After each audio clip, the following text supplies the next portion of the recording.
నమస్కారం అందరికీ. ఈ వీడియోలో మనం సెప్టెంబర్ 7న అనగా ఈరోజు ఉన్నటువంటి చంద్రగ్రహణం గురించి, సూతక కాలం గురించి మరియు పాటించవలసిన నియమాల గురించి తెలుసుకుందాం. ముందుగా ఈ వీడియోకి ఒక లైక్ కొట్టి మా ఛానల్ను సబ్స్క్రైబ్ చేసుకోండి. ఇంకా ఆలస్యం చేయకుండా వీడియోలోకి వెళ్ళిపోదాం. శాస్త్రాల ప్రకారం చంద్రగ్రహణం సమయాన్ని ముఖ్యమైనదిగా పరిగణిస్తారు. ఈ సమయంలో కొన్ని నియమాలు పాటించాలని, తద్వారా చెడు ఫలితాలు కలగవని కూడా చెబుతారు.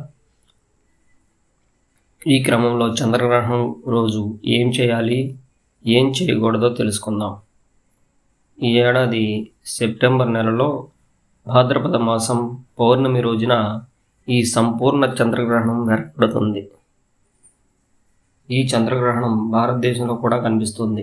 అలాగే మన దేశంతో పాటు ఆసియా, ఆస్ట్రేలియా, అమెరికా, న్యూజిలాండ్ వంటి దేశాల్లో కూడా ఈ చంద్రగ్రహణం చూడవచ్చు. ఈసారి చంద్రగ్రహణం సెప్టెంబర్ 7వ తేదీ రాత్రి 9:50 అవుతుంది. సెప్టెంబరు 8వ తేదీ తెల్లవారుజామున 1:26 గంటలకు ముగియనుంది. ఈ చంద్రగ్రహణం రోజు చంద్రుడు ఎరుపు రంగులో ఉంటాడు కాబట్టి చంద్రుడిని బ్లడ్ మూన్ అని కూడా పిలుస్తారు.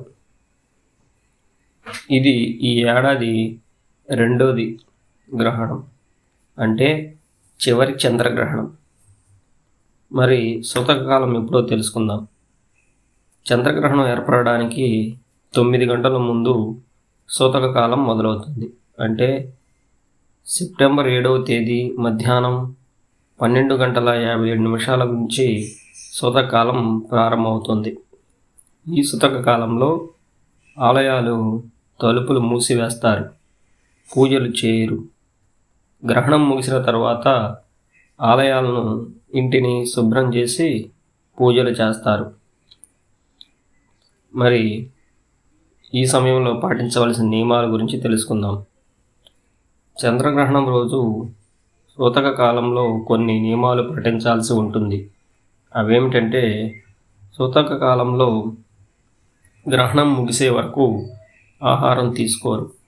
ఆరోగ్యం సరిగా లేనివారు ఆహారం తీసుకోకుండా ఉండలేకపోతే పాలు, పండ్ల రసం వంటివి తీసుకుంటారు.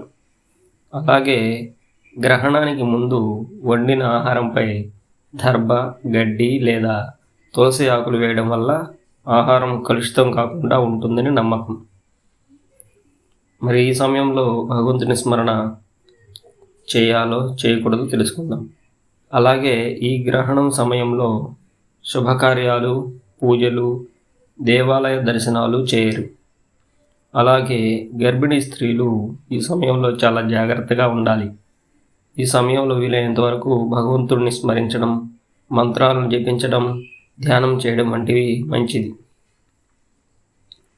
ఇప్పుడు గ్రహణం వీడిన తర్వాత పాటించవలసిన పరిహారాల గురించి తెలుసుకుందాం. గ్రహణం ముగిసిన వెంటనే తలస్నానం చేసి శుభ్రమైన బట్టలు ధరించాలి. ఇంటిని, పూజ గదిని శుభ్రం చేయాలి. పేదలకు బట్టలు, ఆహారం, ధాన్యం, శక్తి మేర డబ్బు దానం చేయాలి.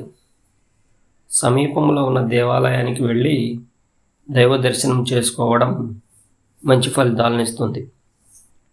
ఈ నియమాలను పాటించడం వల్ల గ్రహణం దుష్ప్రభావాలు దరిచేరవనే నమ్మకం.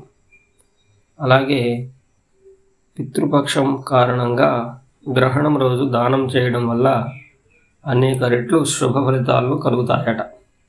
ఇక తెల్లని వస్తువులు దానం చేయడం వల్ల కూడా మంచి ఫలితాలు ఉంటాయని విశ్వాసం. ఓం నమః శివాయ.